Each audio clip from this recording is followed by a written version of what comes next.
esperei alguns dias para gravar esse vídeo porque está em alta um tema muito relevante que é sobre a escala 6 por 1. A escala 6 por 1 vai acabar? Eu esperei um tempo porque eu queria consumir um pouco do conteúdo de alguns advogados que eu acompanho para saber o que de fato estava sendo compartilhado nas redes sociais e percebi a lacuna de alguns assuntos e de alguns apontamentos que eu acho importante. Primeiro, do que se trata essa alteração da escala 6 por 1? Na realidade, desde 2019 existe um projeto de emenda constitucional, isto é um documento, é um projeto que visa a mudança de um texto constitucional. É de conhecimento, todo mundo que trabalha, é de conhecimento popular de quantas horas semanais você pode trabalhar, né? Ou o que é aquilo que é a regra que a CLT e a Constituição prevê, que são de 44 horas semanais, permitindo-se que seja feito até 2 horas extra, né? Então, é basicamente isso que nós temos hoje. O intuito desse vídeo, na realidade, é esclarecer para você, e eu vou deixar para você na descrição desse vídeo um link que direciona para a PEC 221 de 2019, para você ler e ter acesso aos fundamentos e aquilo que está sendo dito nesse projeto de emenda constitucional, a PEC 221 de 2019. A grosso modo, a justificativa que foi dada, primeiramente foi feito o seguinte: foi feito um direito comparado. O que significa isso, Gabriel? Significa que pessoas, pesquisadores, legisladores, enfim, eles olharam o quadro que nós temos hoje da justiça do trabalho e dos direitos laborais no Brasil e foi feita uma comparação com outros países para entender qual que é a dinâmica econômica que envolve o trabalho, qual que é a dinâmica dos trabalhadores, qual que é a dinâmica de tudo que envolve a vida social do trabalhador. Foi constatado que, em boa parte dos países pesquisados, e aí eu consigo aqui te listar pelo menos 5 países que foram utilizados para essa pesquisa, porém eu peguei os principais. A Itália, por exemplo, nesse direito comparado, analisando a carga horária de trabalho, na Itália é de 36 horas semanais, no máximo. Na Austrália são 36 horas, sendo 36 horas para quem trabalha na iniciativa privada, 38 horas para quem trabalha na iniciativa pública. Na Suécia, 36 horas. Na Bélgica, 35. Na Suíça, 35 horas semanais. E na Alemanha também, 35 horas semanais. E o que se constatou desse direito comparado? Que a diminuição da carga semanal do trabalhador pode promover benefícios que vão reverter na família, no lazer, no bem-estar, na mente, no coração do trabalhador. É verdade, quando nós temos uma redução de trabalho, subentende-se que, evidentemente, nós teremos mais tempo livre para passar com a nossa família, para estudar, para fazer coisas do nosso lazer. E além da qualidade de vida proporcionada pela redução do período semanal de trabalho, notou-se também que houve um aumento de empregos, ou seja, ter diminuído a carga horária semanal de trabalho criou novas oportunidades de emprego. Até aí, isso é maravilhoso, nós não temos uma vírgula, um ponto a acrescentar, de que evidentemente nesses países há uma melhor qualidade de vida e uma redução do horário de trabalho. E o que se espera caso isso passe, né? Novos postos de trabalho, diminuição do desemprego, diminuição da informalidade, né? Aquela pessoa que trabalha como CLT, mas não é registrado e não tem os seus direitos trabalhistas, e um aumento de produtividade. Essa é a PEC 221 de 2019. E o que não te falaram sobre a PEC 221 de 2019? Primeira coisa que eu gostaria de compartilhar com você, alguns dados como militante na área da justiça do trabalho, é importante compartilhar alguns dados com você. Vamos lá, eu vou ler aqui porque é algo extenso, é um relatório efetivamente, mas eu vou pontuar só aquilo que é importante, porque eu quero te trazer um lado que talvez você não saiba. O primeiro dado que você precisa saber é que nós temos 24 tribunais regionais do trabalho. As demandas da Justiça do Trabalho, elas são distribuídas nessas 1.573 varas, que são juízes do trabalho que efetivamente trabalham ali recepcionando isso. E aí vamos lá. Em 2023, foram recepcionadas novos processos 3.519.524 processos. E aí é que começa a ficar interessante. Quem é que está entrando na Justiça do Trabalho? Quais são os tipos de ação que tem na Justiça do Trabalho? Por que as pessoas entram com uma ação na Justiça do Trabalho contra o seu patrão, contra a empresa? Porque alguns direitos estão sendo negligenciados. São eles: hora extra, multa de 40% do fundo de garantia, adicional de insalubridade, multas normativas da CLT e verbas rescisórias. Esses foram os principais temas que foram alvos de processos na Justiça do Trabalho em 2023. E aí é que começa a ficar ainda mais interessante, que foi constatado que para cada juiz do trabalho havia 1.045 processos a serem solucionados. 3.118 para os desembargadores e 33.236 para os ministros do TST. Esses números eles são estrondosos e são significativos para nós falarmos sobre fim da escala 6x1. Porque os processos que estão sendo distribuídos atualmente na Justiça do Trabalho são um anseio do trabalhador em vista aos seus direitos que estão sendo negligenciados. Nós não podemos trabalhar ou falar de qualquer tipo de diminuição, aumento, direitos do trabalho, sem que nós olhemos para o espelho que é a própria Justiça do Trabalho e ver quais são os principais assuntos que estão sendo discutidos pelos juízes, pelos ministros, pelos desembargadores do trabalho. Então, quando nós falamos sobre essa PEC de 2019, 221 de 2019, nós precisamos analisar esses dados, precisamos analisar quais são os anseios do trabalhador ao procurar a Justiça do Trabalho. E eu ainda vou te dizer ainda algo mais intrigante, que eu acredito que esse número deveria ainda ser maior. Por que deveria ser maior? Porque as pessoas, infelizmente, ainda têm um estigma de que caso ela entre com uma ação contra o patrão dela, ela vai sujar a carteira dela, ela vai sofrer algum tipo de represária, ela não vai conseguir um novo emprego. Quando ela for para um novo emprego, as pessoas vão investigar se ela processou o último patrão. É verdade que algumas desses exemplos que eu dei, infelizmente, acontece. Mas se existe a Justiça do Trabalho, se existem as varas do trabalho que são distribuídas aí por todo o território nacional, é porque existem direitos que estão sendo descumpridos pelo empregador.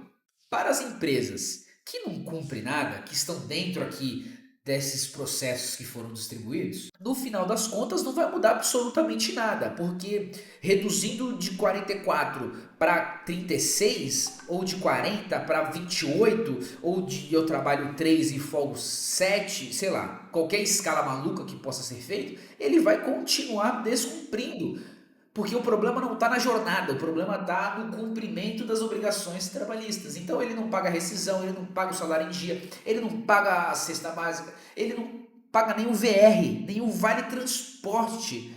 Tem empresas que não pagam nem o vale transporte por empregado. Agora eu te pergunto, como é que esse camarada vai trabalhar?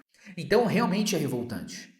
Realmente é revoltante. Porque quando nós analisamos, por exemplo, o Twitter, quando nós analisamos o Threads, quando nós analisamos as matérias que estão sendo vinculadas nesta semana sobre esse tema, são matérias sensacionalistas mesmo, onde coloca o empregador contra o empregado. Mas eu acho que essa discussão ela vai além de de uma disputa entre empresa e empregado. Por que essa discussão é tão importante e vai além? Vamos imaginar um cenário ideal, que você trabalha num local que é perto da tua casa, que não exige que você tome 3, 4 horas de transporte público para ir trabalhar e para retornar para casa. Digamos que é o cenário ideal. Você mora perto.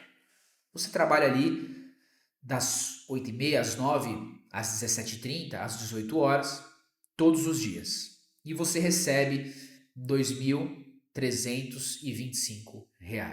Você que mora perto do trabalho, você que recebe 2.325, acho que foi esse o salário que eu dei. Agora você não trabalha mais 44 ou 40 horas semanais, você trabalha meio período, brother. Tu trabalha meio período não, porque meu período é esculacho. Mas tu trabalha aí de segunda a quinta-feira, das 8h30, das 9 às 16 horas. Olha aí, tu trabalha pouco. Pouco eu digo, né, comparado com hoje. O que você faria? E tu vai receber o mesmo salário. Porque essa que é a proposta de lei. A redução da carga horária, mas manter o mesmo salário. O que você faria? Você, chefe do lar. Você, mulher provedora da tua casa. O que você faria? Efetivamente você iria para a praia? Você saiu mais cedo. Você iria para a praia? Você iria aproveitar de fato? Porque me parece que é o que eu pesquisei aqui, fiz perguntas em grupos, fiz perguntas na internet, e o que me parece é que as pessoas elas aproveitariam esse período que elas não trabalham ou que elas vão ter de desconto para o lazer e consumiriam um outro trabalho. Porque tu pensa comigo, nós vivemos num mundo capitalista. Se eu vou receber o mesmo salário para trabalhar menos, eu vou ter 2 empregos, porque eu vou receber o dobro. Eu vou receber o dobro. Você concorda comigo? Por quê? Porque aí você vai ver uma perspectiva de mudança de vida, de conquistar coisas novas. E eu não estou dizendo que esse emprego novo não vai reverter num, num canal em que envolva o lazer, uma viagem, uma aquisição de um bem. O que eu quero dizer é o seguinte: que tem se levado em consideração que essa redução da jornada de trabalho é para o lazer do trabalhador. Mas conhecendo o brasileiro, um povo humilde, um povo trabalhador, um povo que luta, um povo que pega ônibus aí diariamente, 2, 3 horas por dia, só para ir para o trabalho, será de fato que ele vai descansar nesse período, ou nós vamos ter um outro problema em que ele vai arrumar um novo emprego? Esse é o único ponto que eu gostaria de conversar, porque toda essa discussão ela desdobra em outros aspectos. Aspectos previdenciários, aspectos econômicos de cada uma dessas empresas, aspectos de produtividade, porque agora, se efetivamente a carga horária será reduzida, as empresas vão esperar do trabalhador um comprometimento ainda maior na entrega de tarefas e performance no trabalho. Então, aquilo que eu fazia em 8, eu vou ter que fazer em 4 horas e meia. Esse período ele vai ser qualificado pelo empregador. E eu imagino que caso o empregado ele leve com a barriga, fica enrolando para trabalhar, eu imagino que as regras também para a rescisão desse contrato, ela também vai ser um pouco mais flexibilizada para a empresa. Por isso que eu quis fazer esse vídeo com calma e trazer você à reflexão, porque essa discussão vai perdurar. Essa discussão ela vai continuar.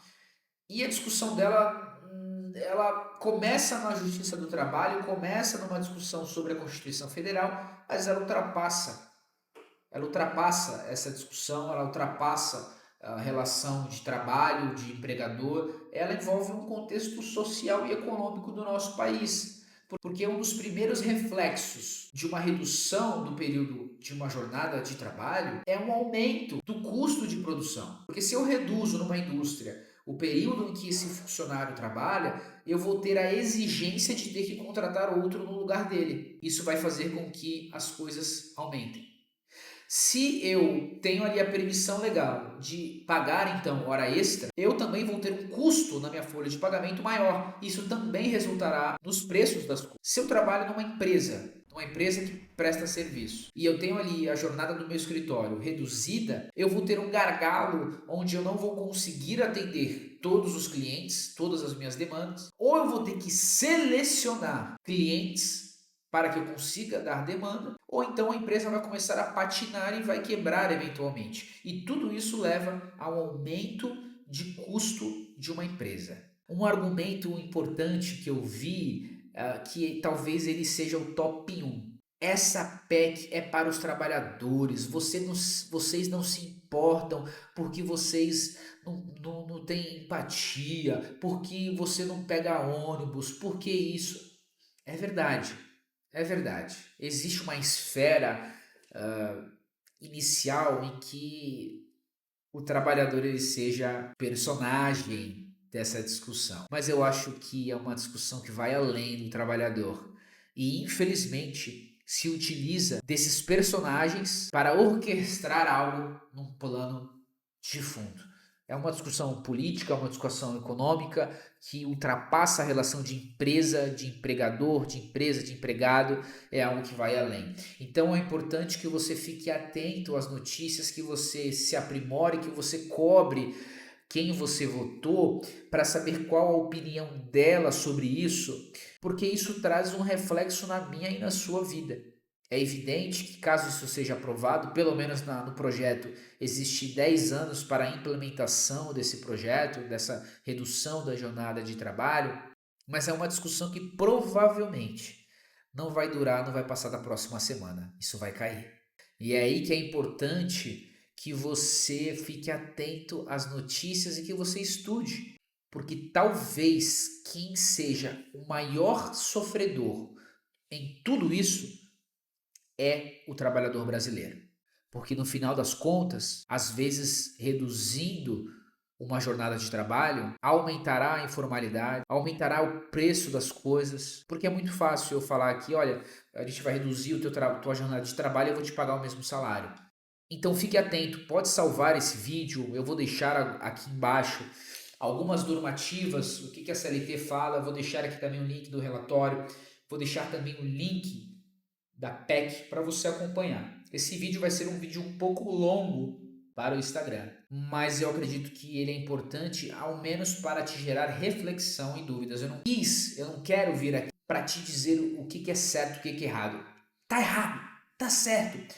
A discussão ela é muito mais profunda e é leviano, vou repetir, é leviano e imprudente agora dizer que é certo ou é errado. Essa discussão ela é muito profunda, ela envolve diversos vetores que precisam de tempo para ser discutido e não vai ser em 2 dias que especialistas vão dar um diagnóstico do que é certo e do que é errado. E eu conto com a tua ajuda para compartilhar esse vídeo, porque eu acho que trazendo uma reflexão sobre o tema, nós podemos apaziguar essa discussão e não só apaziguar, mas refletir qual rumo a nossa nação está tomando.